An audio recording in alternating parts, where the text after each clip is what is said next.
सो हम लोग क्लास 9 की एनसीईआरटी मैथ्स पढ़ रहे थे और उसमें 4 वीडियोज हो गई है, ये पार्ट 5वां है। ठीक है, तो इसमें हम लोग पढ़ेंगे दशमलव प्रसार यानी एक्सपेंशन आप कैसे कर सकते हैं।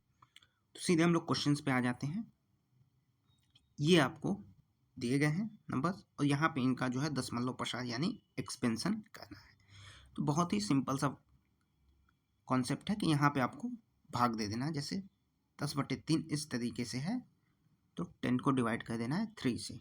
ठीक है, ये यहाँ पे आपको दिया गया है। सिंपली आपको डिवीजन यहाँ पे कर देना है और यहाँ पे जो भी आपको प्राप्त होगा वो उसका हो जाएगा एक्सपेंशन।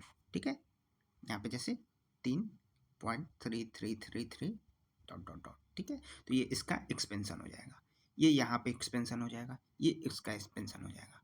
ठीक है, तो ये सिंपल सा कॉन्सेप्ट यहाँ पे था।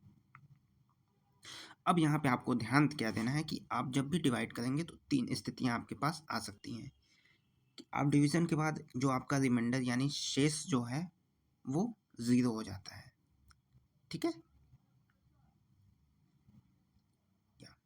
शेष 0 हो जाता है। जैसे यहाँ पे इस तरीके से आप डिवाइड करेंगे तो 0.50। ठीक है, तो यहाँ पे रिमाइंडर आपका 0 होगा, कोई रिमाइंडर यहाँ पे नहीं बचेगा। और सेकंड स्थिति होती है कि शेष कभी 0 नहीं होता है, यानी जो रिमाइंडर है वो 0 नहीं होता, वो 0.2546 इस तरीके से चलता जाता है। तो जहाँ पे ये आपको याद रखना है, जहाँ पे रिमाइंडर 0 हो जाए उसे शांत यानी टर्मिनेटिंग यानी टर्मिनेट हो जाना। ठीक है, वहाँ पे रिमाइंडर क्या हो जाएगा 0 हो जाएगा, तो उसको बोलते हैं टर्मिनेटिंग या शांत। और जहाँ पे शेष 0 नहीं होता, इस तरीके से चलता जाता है, जैसे 1/3 के एक्सपेंशन में 0.33 इस तरीके से चलता जाता है, उसको कहेंगे अनवसानी आवर्ती। अनवसानी आवर्ती, इंग्लिश में इसका नाम आसान है नॉन टर्मिनेटिंग रिकरिंग। ठीक है, यहाँ पे टर्मिनेट हो जा रहा है, यहाँ पे नॉन टर्मिनेटिंग रिकरिंग, यानी लगातार वो संख्याएं जो हैं वो आएंगी पॉइंट के बाद, तो उसको कहते हैं नॉन टर्मिनेटिंग। ठीक है, इस तरीके से आप इसको देख सकते हैं। यहाँ पे एक कॉन्सेप्ट याद आपको रखना है, जो भी संख्याएं रिपीट हो रही हैं जैसे 333, तो इसको हम लोग 0.3 के ऊपर यहाँ पे एक पाई खींच के, जिसको बार बोलते हैं, 0.3 बार के रूप में प्रदर्शित कर सकते हैं। बार का मतलब ये होता है वो संख्या लगातार रिपीट हो रही है। ठीक है, ये कॉन्सेप्ट आपको याद रखना है, आगे क्वेश्चंस में काम आएंगे। ठीक है, अब यहाँ पे क्वेश्चन आपको देख लेना है, इसको आपको पी बाई क्यू के रूप में व्यक्त करना है। तो भाई पी बाई क्यू के रूप में कैसे व्यक्त करेंगे, 3 पॉइंट हटा के जितने भी संख्याएं हैं वो लिख दीजिए।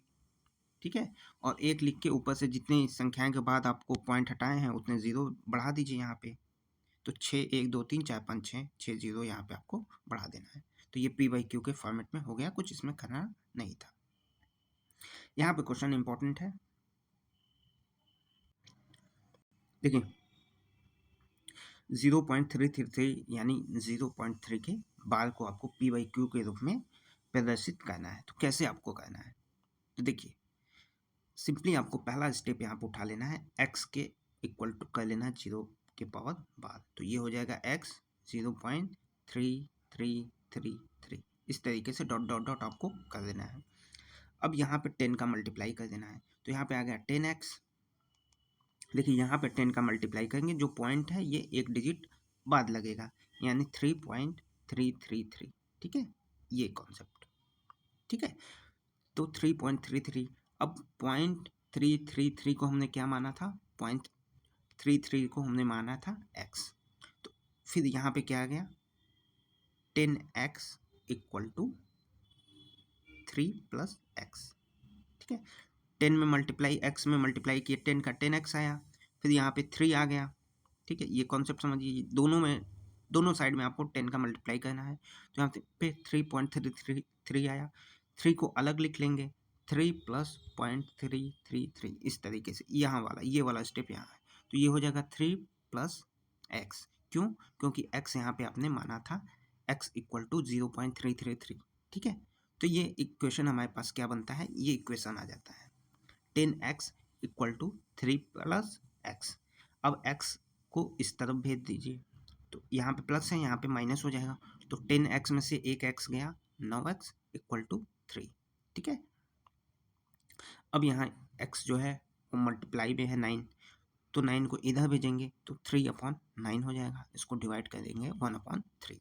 ठीक है, ये p/q के रूप में आ गया। इसी तरह से हमें आगे के क्वेश्चंस करने हैं, जब भी आपको पूछ दे p/q के रूप में कैसे लिखना है तो यहाँ पे आपको कर लेना है।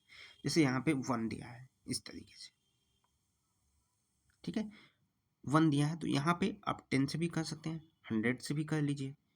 तो 100 से करते हैं तो 100x, और यहाँ पे जो पॉइंट है वो 2 डिजिट बाद आएगा तो 127 हो जाएगा। अब 127 को आप क्या लिख सकते हैं ये समझिए। ठीक है, 127 को 126 प्लस ये लिख सकते हैं, ये इसलिए क्योंकि ये x के बराबर है, जो भी हमको x माने हैं, जैसे यहाँ पे x इक्वल टू ये माना है। ठीक है, तो यही चीज़ हमें यहाँ भी लानी होगी, तभी हम यहाँ पे x के रूप में लिख सकते हैं और तभी हमारा आंसर आ सकता है। x यहाँ पे इसीलिए बना रहे हैं कि ये दूसरे साइड जाके यहाँ पे जो भी संख्या है उससे जो है वो माइनस हो जाए। तो 100x में से यहाँ से x आके माइनस हुआ 99x, तो 126/99 तो 14/11। ठीक है, इस तरीके से क्वेश्चंस को हम लोग सॉल्व करते हैं, क्योंकि यहाँ पे 2 डिजिट पे बार लगा है। ठीक है, 1.27, तो ये हो जाएगा 1.272727, तो x इक्वल टू इस तरीके से यहाँ पे इसके संख्या बराबर मान सकते हैं ये। ठीक है, चलिए नेक्स्ट वीडियो हम लोग आगे के क्वेश्चंस को देखेंगे। प्लेलिस्ट पे आप सारे वीडियो जाके देख सकते हैं।